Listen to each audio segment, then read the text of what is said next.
All right, so the RSX is getting the Element sway bar. I wanted to get the CRV sway bar, and there's two reasons for that.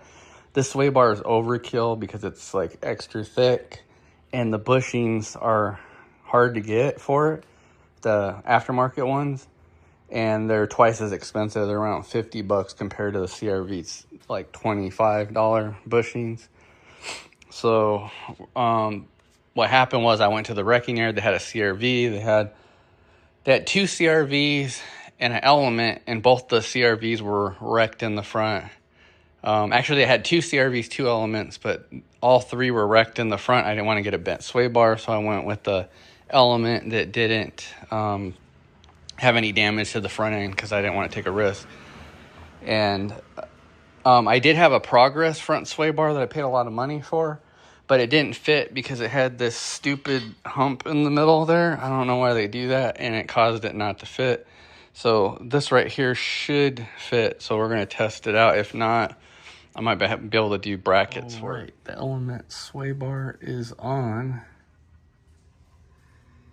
and there's plenty of clearance. Like the Progress RSX sway bar, that thing's junk, man. I would honestly save yourself the trouble and just get an Element or CRV sway bar, because these things are great. Look, it clears. I have plenty of room right there with my exhaust.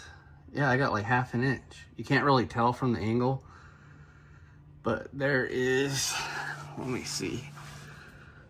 Look, I can put my finger through there, so maybe not ½ an inch, maybe more than a quarter, but that is awesome because it clears everything. So the verdict on this, does it fit? Yes. The other problem, does it have the correct geometry? No. The geometry is not correct. So as you can see right here, I've seen other people put sway bars on there before, but this is something that they never talked about. Just like the CRV crap, you can get it to fit. Like I use RSX A.W.D. and I'm, and that made everything fit perfect. CRV trailing arms will make your car retarded with the wheel gap. But yeah, you can see, let me try to steady this here because this is kind of difficult to do. So yeah, you can see the angle, just like the back when I did my sway bar on the back. See how the joints are coming at an angle right here? They're not supposed to be at this angle. They're supposed to be straight up. Boom. They're supposed to be just vertical. Straight up, vertical, straight like this, not cocked at an angle. And what happens is, I've had this happen before, is they pop, there's like these things are plastic inside, hard plastic, and they pop out of here. So you won't know, it'll just break. I've had them do it before. They just pop straight out and it's like a ball on the end. And yeah, it doesn't fit. So what I'm gonna do, I'm too lazy right now because I just want to enjoy my car. I put too much work into it. Is I'm gonna take this bracket off here, I'm gonna grind it off, and then I'm gonna move it over more so that I can move this whole bracket over here and turn it, and that'll get it to fit properly.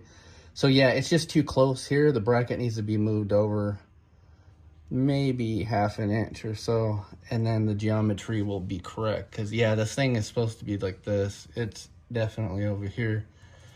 So that's the verdict on the Element sway bar. I don't know why people didn't cover this in other videos, but they should cover suspension geometry, because to me that's very important. I'm sure this will work. I don't know if there's gonna be binding or any noises, but if I hear that, I'm gonna relocate the bracket. I might even do it in like a week or two. I just don't.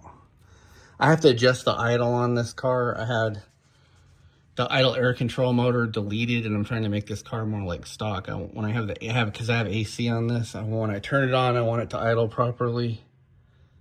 So I'm working on that. I just don't want to weld this right now, but that's your info on this sway bar. I hope you enjoy.